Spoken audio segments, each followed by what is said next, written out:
Y esto es el reto que va a tener el sistema judicial, la gran prueba que va a tener el sistema judicial. Está con nosotros el doctor Walter Ríos Montalvo, él es presidente de la Corte Superior del Callao. Bienvenido. Muchas gracias, Nicolás. Muy buenos días. Si se acerca un poquito al micro, doctor. Gracias. Yo creo que ustedes son conscientes de que lo que viene es una lupa enorme y todo el país mirándolos, ¿no es cierto? Todo el país mirando al sistema judicial. Efectivamente, el sistema de justicia siempre tiene estas circunstancias porque es un sistema en la cual, como usted dice, llegan todos los casos, muchos de ellos emblemáticos, ¿no? Pero considero yo que actualmente, por lo menos en lo que corresponde a estos casos, ¿no?, el sistema de justicia se encuentra preparado. En la Corte Superior de Justicia del Callao, por ejemplo, existen órganos judiciales especializados en este tipo de delitos contra la administración pública, tanto juzgados como una sala especializada. Ahora, el tema es el siguiente, va a haber, esto va a ser una mega investigación, ¿no es cierto? La doctora Castañeda ha sido encargada desde el 1 de abril en montar todo un sistema, pero digamos, cuando uno habla de una obra como Gambetta, por ejemplo, el proceso tendría que ser en el Callao, ¿no es verdad? ¿O no? Actualmente, por las informaciones periodísticas, porque esto todavía no se ha judicializado, lo que se sabe es que en este proceso hay una investigación fiscal en curso y será el fiscal, luego de evaluar las pruebas correspondientes, el que decidirá en interponer o no una acusación ante el sistema judicial, del Poder Judicial. Claro, pero en el momento que ocurra, ¿dónde se llevarían los procesos? ¿En cada lugar donde, digamos, está la obra? ¿Eso así es como debería ser? Sí, en el caso concreto, por ejemplo, de este caso de Gambetta, debería llevarse en la Corte del Callao. ¿Y esto qué va a suponer para ustedes? ¿Van a crear juzgados especiales anticorrupción? ¿Cómo se va a manejar este asunto? ¿O esto va a recaer? Porque va a ser un proceso tan complicado que va a requerir probablemente casi una dedicación exclusiva del juez, ¿no? En la actualidad, en la Corte Superior de Justicia del Callao, tenemos órganos judiciales de primera instancia, llámese juzgado de investigación preparatoria, como jueces de fallo, y una sala especializada en delitos contra la administración pública, con jueces especializados en la materia. Ahí es donde debería aterrizar las instancias, lógicamente, ¿no? Es decir, todas las obras que se hayan realizado en el Callao, los procesos con respecto a estas obras, en la presunción de que en ellas se haya pagado comisiones ilegales, tendrían que verse en el Callao y inmediatamente. Ahora, lo que ha anunciado Duberlí Rodríguez es la creación de estos, ¿no?, de juzgados especializados, precisamente para separar, ¿no? Y eso va a suponer una inversión. ¿Ustedes han coordinado esto ya o todavía? Por ejemplo, en lo que corresponde a la Corte Superior de Justicia del Callao, que es lo que me compete directamente, el 1 de julio de este año va a entrar en vigencia en toda su plenitud el nuevo Código Procesal Penal, con la creación de más órganos judiciales, más juzgado de investigación preparatoria, más juzgado de fallo y una sala adicional para juzgar justamente todos estos delitos contra la administración pública que en la actualidad vienen en etapa de investigación. Ahora, yo estuve hace unos meses, hace 3 meses aproximadamente, en el penal Sarita Colonia, y eso no da más, o sea, ¿cómo se va a manejar esta situación? Porque la decisión de que vayan a un penal como Sarita Colonia, ¿de quién depende? O sea, eso ya es una decisión del INPE, no es una decisión de los juzgados, ¿no? Sí, del INPE. Justamente recordando ese muy buen reportaje que hizo y analizando las estadísticas, a marzo del año 2016, en la actualidad aproximadamente hay 3.400, poco más, de internos, sobre una población, ¿no? El penal debería de tener 547 internos. O sea, hay una sobrepoblación de más de 500%. Qué increíble. En la actualidad.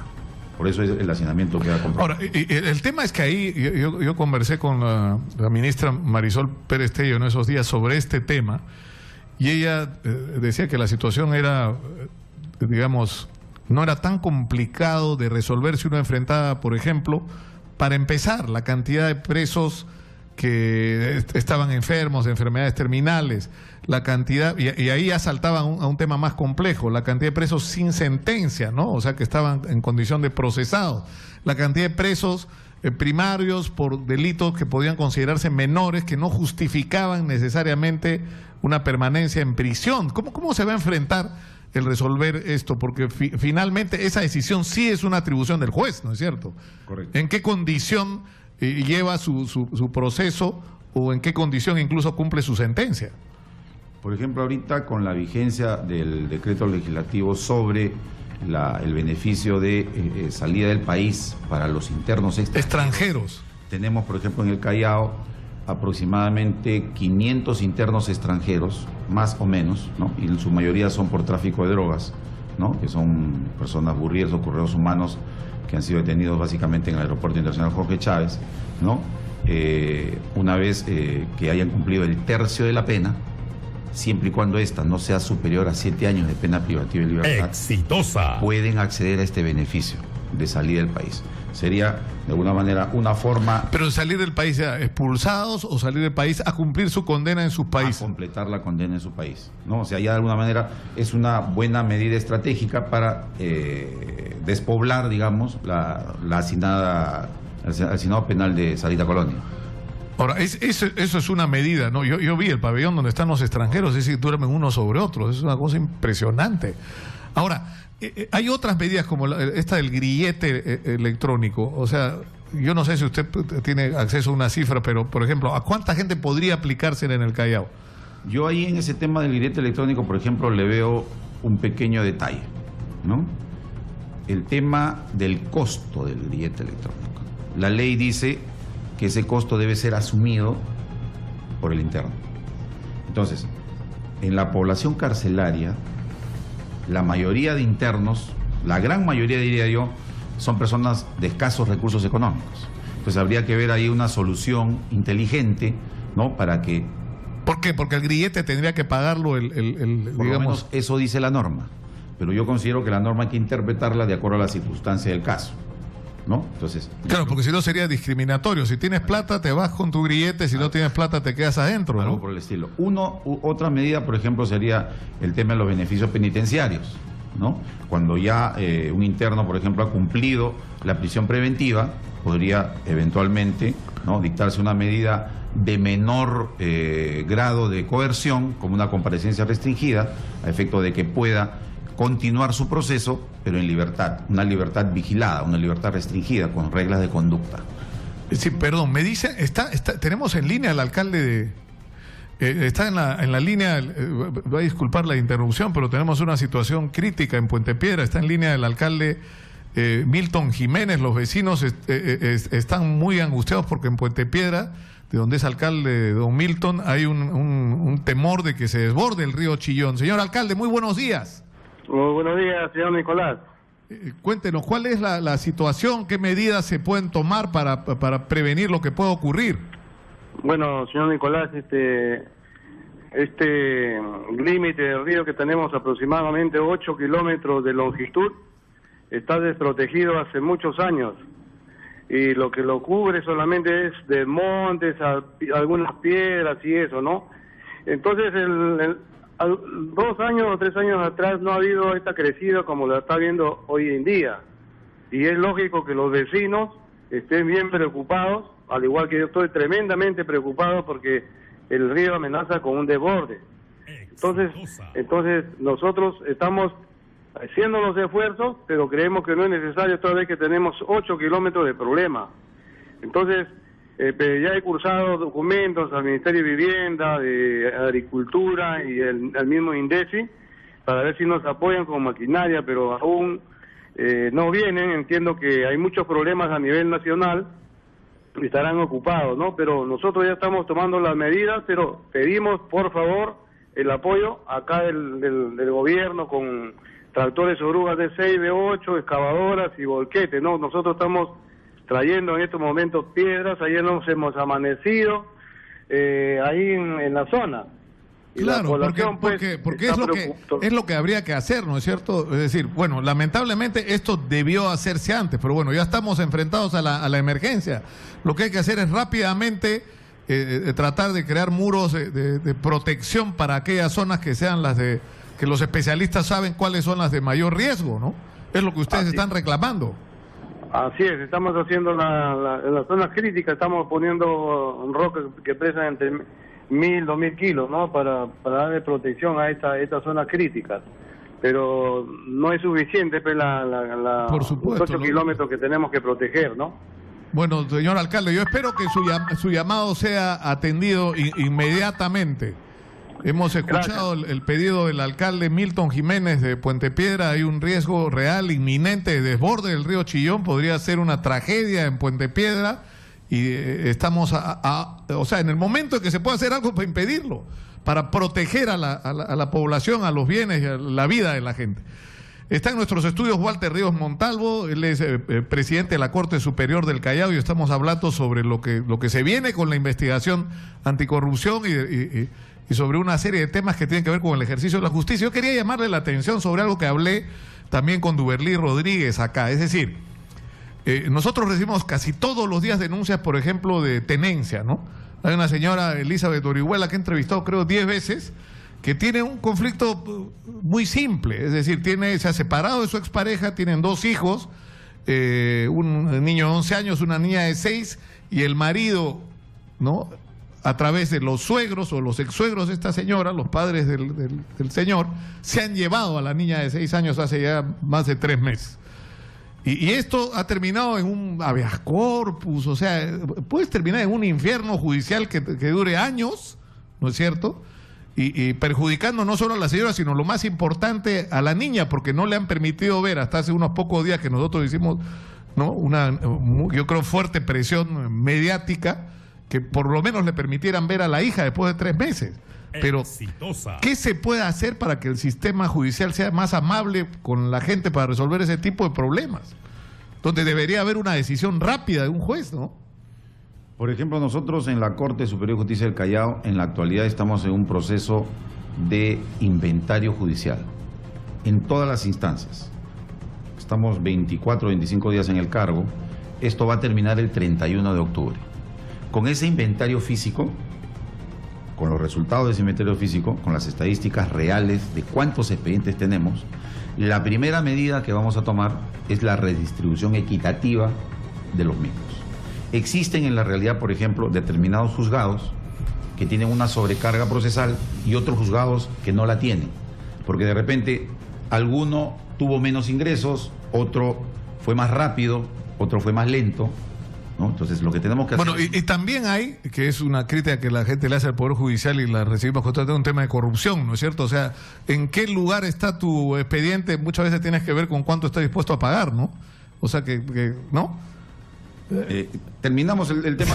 De acuerdo. Entonces, una vez hecha la redistribución equitativa, vamos a hacer un monitoreo permanente de seguimiento de la carga procesal y del cumplimiento de plazos procesales. Hemos tenido reuniones con todos los jueces de todas las instancias, con los señores servidores. Por ejemplo, uno de los focos es los juzgados de paz letrado. Nos hemos reunido, hemos establecido estrategias para poder... No, y para además empoderar a esos juzgados de paz letrado, ¿no? Para que puedan resolver... O sea, ¿no se le puede dar más atribuciones a esos juzgados? Lo que estamos dándoles más recursos logísticos y de personal. O sea, por ejemplo, una disputa entre un señor y una señora que están peleando porque se han separado y los hijos del juez interviene y en 24 horas resuelve. Así es. Lo que es justo, lo que es razonable, para eso es juez, ¿no es cierto? Así es. Son procesos que se deben resolver en el inmediato plazo. Lo que sucede es que en algunos casos, como le digo, algunos juzgados han resuelto con más celeridad y otros no, dependiendo de la carga procesal, de los recursos logísticos y humanos que tienen. Eso es lo que estamos atacando actualmente.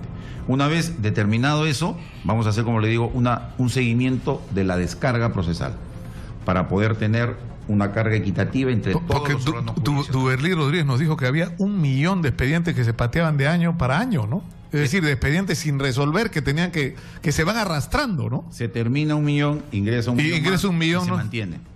¿No? Entonces, lo que pasa es que acá hay en nuestro país hay una sobrelitigiosidad. Por ejemplo, también el doctor Duberly, lo escuché en una muy buena entrevista, que habló del tema de las demandas contra el Estado, de las pensiones contra el Estado que demandan pues los servidores.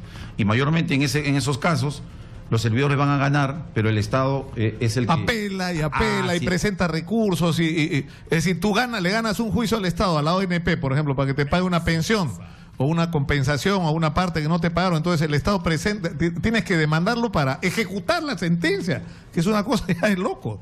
Y es el propio Estado el que está generando esa situación. Así es. O sea, ganas que te paguen y de ahí tienes que ganar otro juicio para que efectivicen la resolución judicial. O sea, es una pesadilla, ¿no?